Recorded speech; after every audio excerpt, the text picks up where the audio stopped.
tierra. Hoy vamos a tener Santa Cena en esta noche. Vamos a renovar nuestro pacto con el Señor. Pero hay pequeñas, grandes cosas que tenemos que ir entendiendo para que podamos entender cuál es el propósito por el cual Dios nos llamó, Dios nos formó y nos puso sobre este planeta Tierra. Amén. ¿Cuántos están en el planeta Tierra? ¿Cuántos son terrícolas aquí? ¿No hay ningún extraterrestre? Si hay un extraterrestre, siéntese al costadito acá y el resto es para usted el mensaje. El extraterrestre después. Amén. ¿Sabe que mucha gente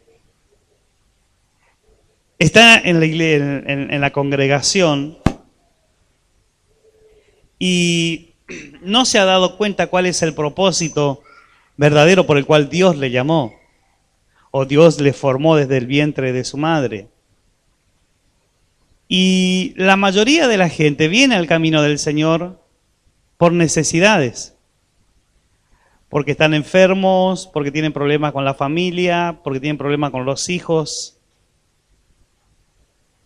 La mayoría de la gente viene porque hemos ofrecido un evangelio de dádivas. ¿Sí? Hemos estado ofreciendo un evangelio donde le estamos diciendo a la gente: venite acá en Dios, que Dios va a suplir todas tus necesidades. Todas tus angustias Él va a cubrir, todas tus dolencias Él te va a sanar. Y es como hemos estado ofreciendo un evangelio de dádivas. Pero no hemos dado la verdadera razón por la cual está el evangelio. El evangelio dice que es una buena noticia. Amén. Y el evangelio fue puesto, o Dios escribió el evangelio a través de los hombres, para que los hombres entiendan su propósito aquí en la tierra. Es muy difícil encontrar que un hombre o una mujer venga al evangelio buscando su propósito en la vida. Es muy difícil. Hay muy pocos, estarían contaditos con los dedos de una mano, el poder hablar y decir: esta persona vino al camino del Señor porque estuvo buscando su propósito, buscando su verdadero propósito. ¿Por qué o para qué Dios le trajo a la iglesia? Es muy difícil encontrar. Amén. ¿Está prendido el aire acondicionado o no? La puerta está abierta. Por favor, Alberto, ¿podés cerrar la puerta? Lo encontró Génesis capítulo 1, versículo 26, dice: entonces dijo Dios, ¿lo encontró? Hagamos al hombre a nuestra imagen, conforme a nuestra semejanza, y señoree. Diga conmigo, señoree. ¿No escuché? Y señoree en los peces del mar, en las aves de los cielos, en las bestias, en toda la tierra, y en todo animal que se arrastra sobre la tierra. Y creó Dios al hombre a su imagen, a imagen de Dios lo creó, varón y hembra los creó, y los bendijo Dios y les dijo: fructificad y multiplicaos, llenad la tierra y, ¿qué dice? Sojuzgadla y señoread. Otra vez le dice: en los peces del mar, en las aves de los cielos y en todas las bestias que se mueven sobre la tierra. Ahí podemos encontrar el propósito de Dios para con el hombre. Dios hace al hombre con un propósito específico, con un propósito determinado. ¿Y cuál era ese propósito? Que se enseñoree. El propósito que Dios le otorgó al hombre, entre otras cosas, como el ser un adorador, pero lo puso sobre la tierra para que él tenga un espíritu de gobierno, para que él gobierne. Amén. Esto es algo muy importante que nosotros como iglesia que somos tenemos que entender, porque una de las claves que nosotros hemos perdido para poder evangelizar, para poder llevar el mensaje de salvación con libertad, es entender que nosotros somos los que gobernamos. Porque la gente No puede gobernar porque tiene miedo, porque tiene vergüenza, porque tiene prejuicios y perjuicios. No sabe lo que va a hacer o lo que va a decir. ¿Sabe por qué? Porque muy dentro suyo entiende que no gobierna ese lugar. Muy dentro suyo entiende que la otra persona tiene mayor autoridad que la de él. Y si usted sigue leyendo la Escritura, va a encontrar que en cierta medida esa es una realidad, porque el hombre pierde esa autoridad por el pecado. ¿Cuántos están en pecado aquí? Gloria a Dios, en una congregación de santos. No hay gente con pecado. Cuando uno se siente, cuando uno sabe, cuando uno percibe, cuando uno camina en la convicción de que su pecado ha sido lavado, es limpio y está, ¿cómo le puedo explicar? Está alineado con el Espíritu de Dios, entonces se da cuenta que el Espíritu de Dios, valga la redundancia, está en su vida, está en su corazón. Por lo tanto, lo siguiente que debe hacer el hombre es gobernar. Amén. Decir, acá estoy yo, aquí me planto yo. Y solo se va a hacer en este lugar lo que yo diga. Amén. Pero ese espíritu no está en nosotros. Mas ese espíritu tendría que estar. Vamos a la otra punta de las Escrituras. El libro de Revelaciones o Apocalipsis.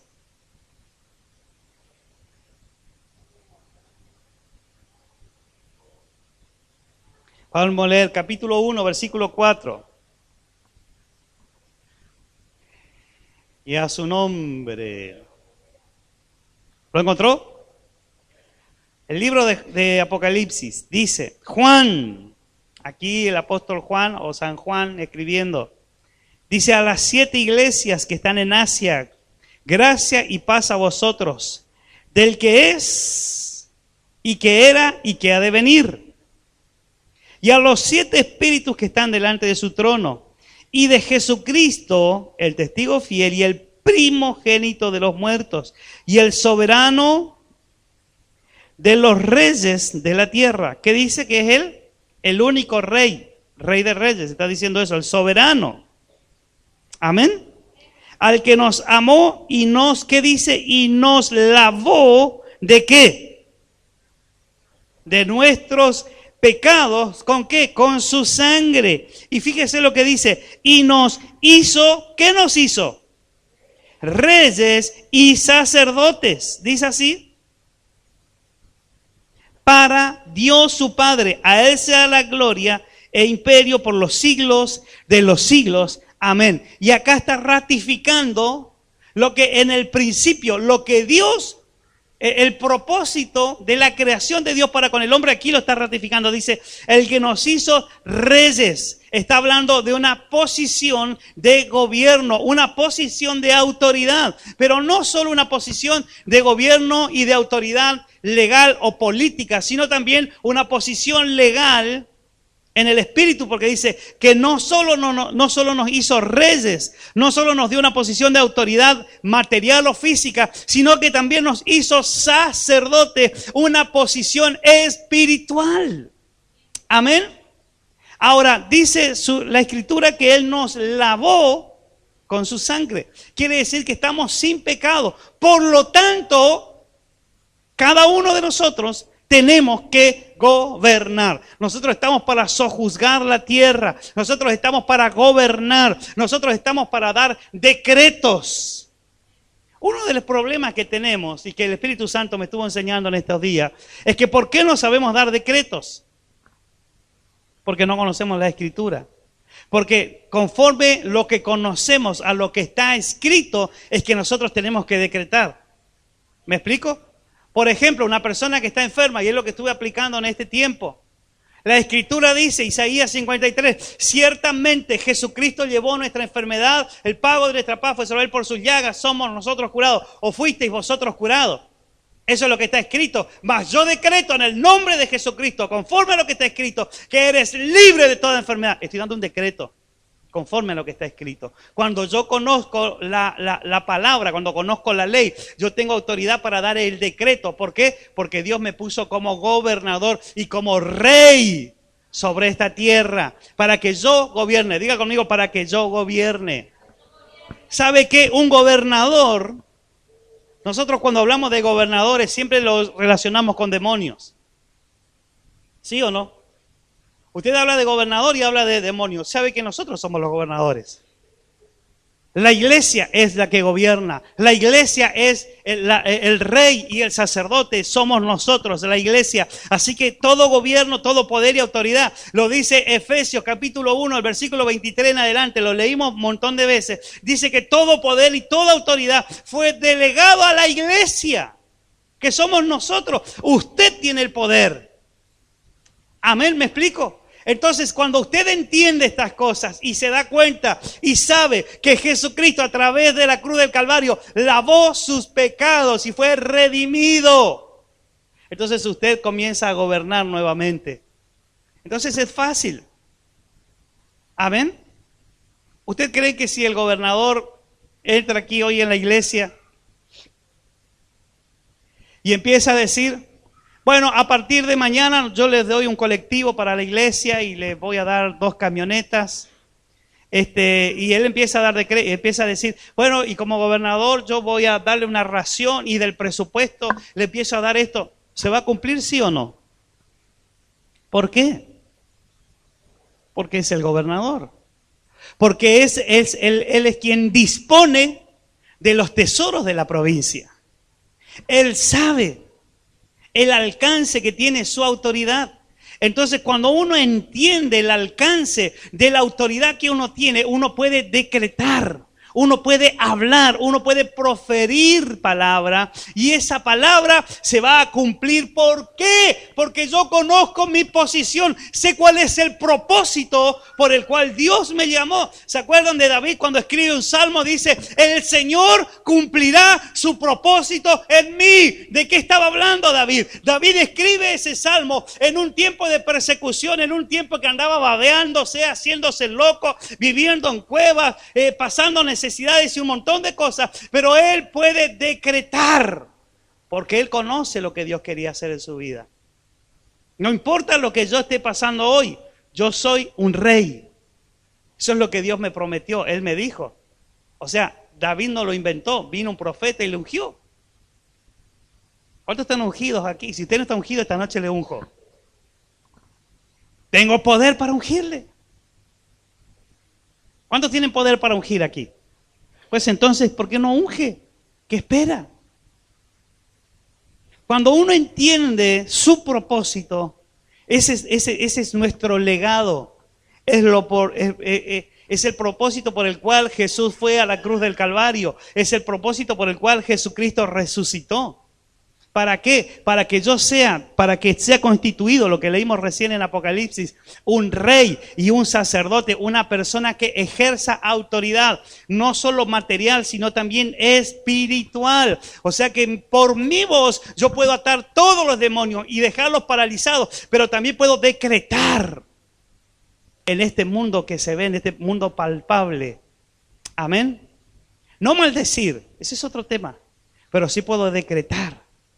Cuando yo no decreto, cuando no conozco, cuando no sé cuál es mi propósito, para qué Dios me llamó, por qué Dios me llamó, hacia dónde Dios me llamó. Por eso la gente no evangeliza, por eso no habla la palabra, por eso tiene miedo, por eso tiene vergüenza, porque no sabe que la palabra de autoridad y de poder está en su vida. ¿Dónde está el poder y la autoridad? No escuché. Abra la escritura en el libro de los Hechos, capítulo 2.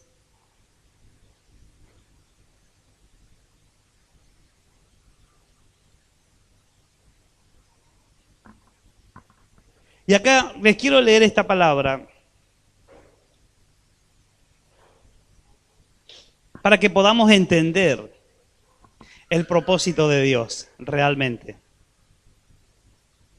¿Por qué yo tengo que ubicarme en el llamado de Dios sobre mi vida?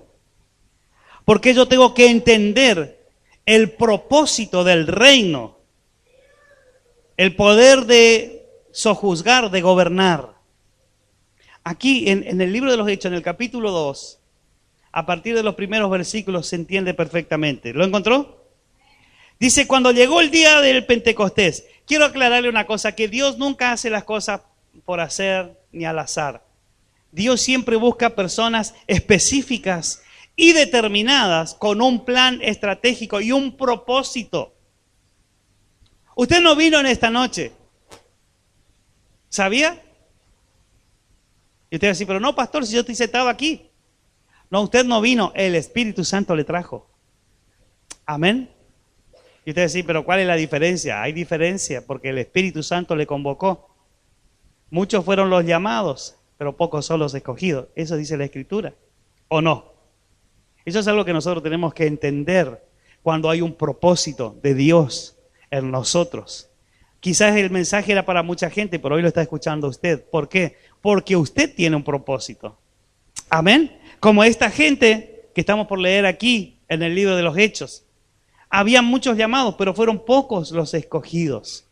Había 500 o 600 personas llamadas, pero solo 120 fueron llenas del Espíritu Santo. ¿Y por qué esas 120? ¿Y por qué no los 500? Es mejor que 500 hubiesen sido llenos del Espíritu Santo y no 120. ¿Qué le parece a usted? A los ojos humanos hubiese sido eso lo mejor. Pero fíjese que Dios hace las cosas perfectas. Por eso le llamo a usted, porque Dios tiene un propósito con usted.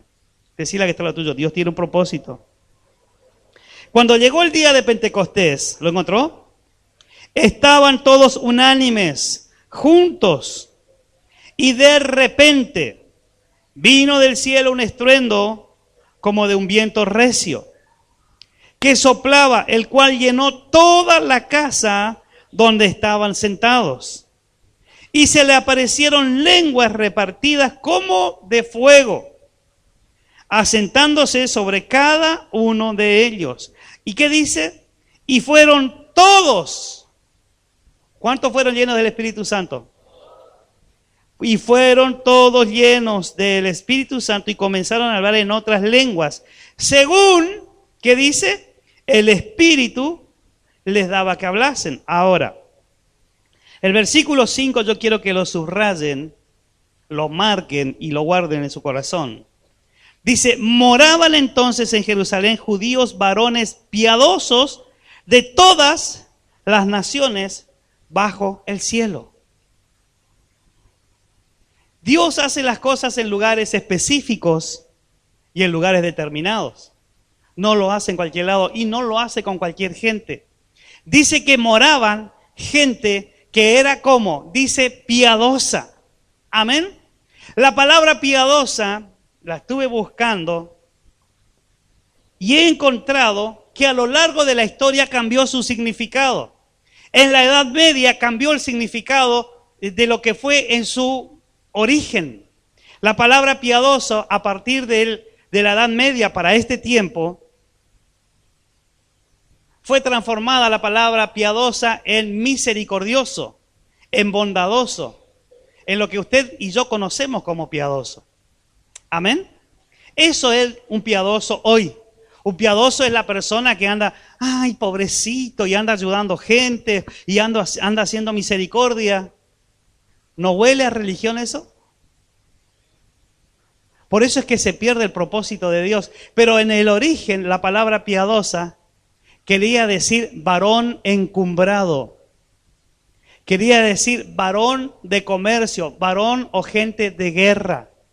El piadoso era la persona que mayor prestigio tenía en una comunidad. Por eso dice, moraban gente piadosa.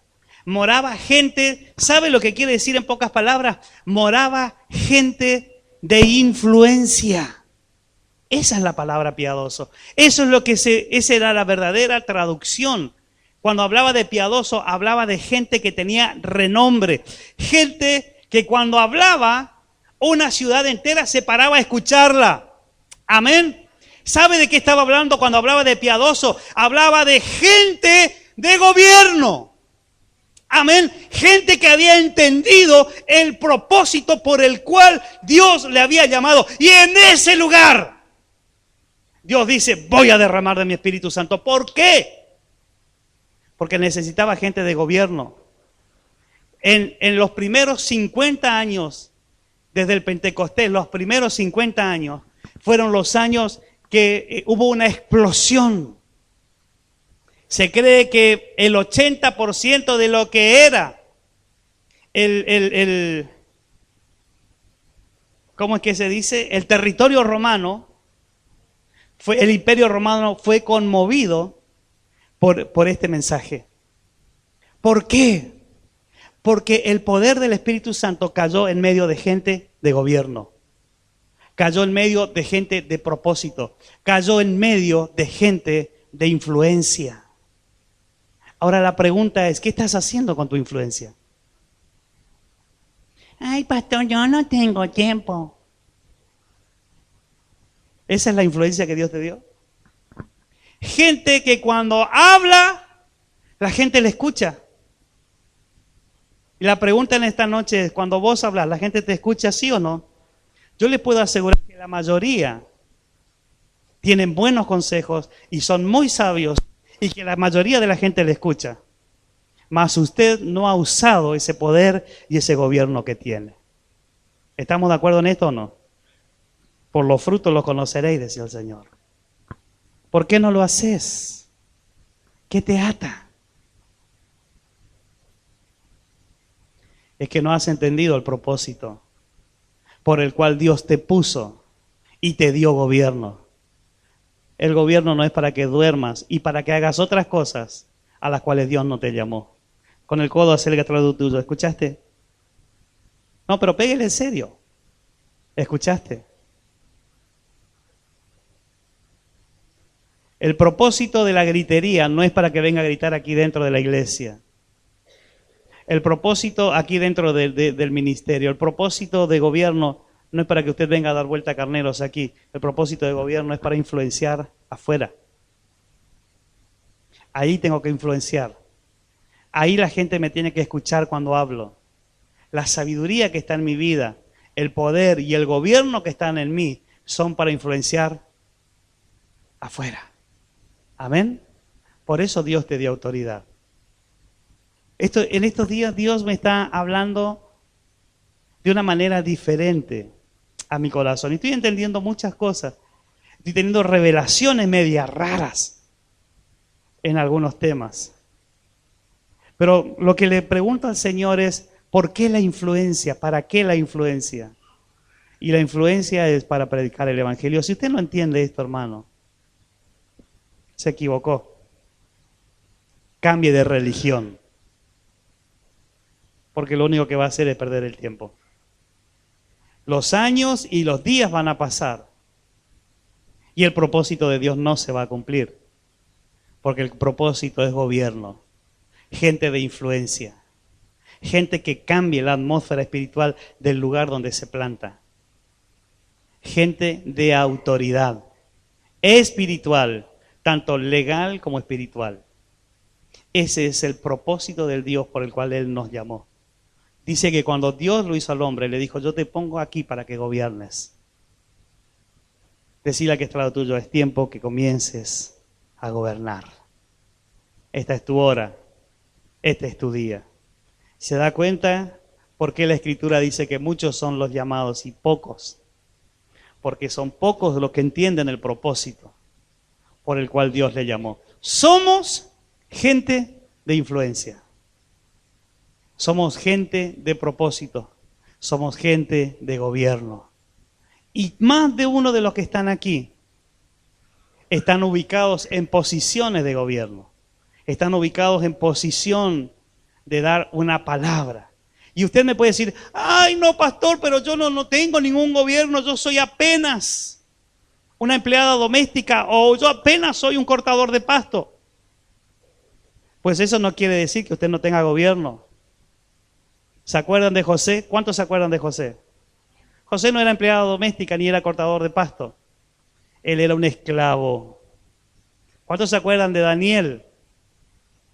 Daniel no era un empleado doméstico, no era un mayordomo, no era un chofer, no era un albañil, era un esclavo. ¿Cuántos se acuerdan de Nehemías? Era un copero. un esclavo. Pero ellos ejercieron el gobierno y ejercieron su autoridad. Usted quiere cambiar su posición, usted cambie su ambiente espiritual y va a ver cómo Dios le va a llevar de una dimensión a otra. ¿Cuánto entienden lo que digo? De ser esclavo, usted va a pasar a ser el jefe, el primer ministro, el primer gobernador. Dice la Escritura que había, como Daniel era uno de los 3 gobernadores que gobernaba todo, el que tenía más renombre. José fue el primer ministro de un imperio. Decirle que está al lado tuyo, es tiempo de que cumplas tu propósito. Si usted quiere cambiar su posición, si quiere dejar de ser una empleada doméstica, un albañil, un cortapasto, va a tener que empezar a emplear la autoridad de Dios. Y cuando usted cumpla su propósito, Dios le va a cambiar de dimensión. Porque a Dios no le cuesta nada, como a Felipe, levantarlo de una ciudad y llevarle a otra, o sacarlo como a José de ser esclavo a ser el primer ministro de una nación. Pero yo no estoy preparado, pastor. ¿Y para qué está el Espíritu Santo? Pero el Espíritu Santo se va a activar con tu vida, con poder, cuando cumplas su propósito, cuando camines en el propósito de Dios. ¿Cuál es el propósito de Dios? Gobernar y ser una persona de influencia. Yo influencio este lugar. A mí no me influencian. A mí no me llevan de la naricita, así como vieron las vacas o las ovejas cuando están en la rural, que le ponen una argolla y entonces para que le lleven, le agarran la argolla y le llevan de un lugar al otro. Es al revés. Yo soy el que llevo, ellos me llevan a mí. Decirle al que está al lado tuyo, es al revés. No, pero dígale con fe, es al revés, dígale. ¿Cuántos están entendiendo lo que le estoy hablando en esta noche? Somos gente de influencia. El tema es que usted tiene que empezar a creerlo.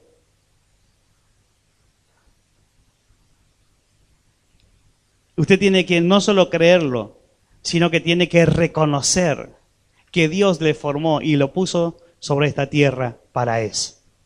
Amén. Así que quiero orar en esta noche y luego vamos a participar de la cena del Señor. Es más largo el mensaje, pero me parece que por allí lo voy a dejar. Para que lo medite, para que lo piense y para que ore al respecto de esto. Y que sepa de que en su vida hay un propósito. Y que Dios le puso ese propósito, ese don, ese talento, está sobre su vida para que usted gobierne. Amén. Yo no sé cuál es su posición en este momento, no sé en qué nivel está. Lo que sí sé es lo que Dios dice, que Él me hizo un rey y Él me hizo un sacerdote, que Él me puso sobre esta tierra para que yo gobierne. Yo gobierno. Diga conmigo, yo decido, yo gobierno. Su jefe y los que están encima de usted pueden decir muchas cosas, pero que el último que gobierna es usted. Usted es el que tiene la última palabra. Amén. En la presencia de Dios, usted es el que tiene la última palabra y es el que puede cambiar los ambientes espirituales. Usted decide la atmósfera en la cual vive. Usted decide. No decide la iglesia, no deciden los líderes, no deciden los pastores, no, ni siquiera Dios, porque Dios ya hizo lo que tenía que hacer. Yo decido cómo voy a vivir los próximos años que me quedan hacia adelante. Está en usted pararse en el propósito y decir, es hora que comience a gobernar.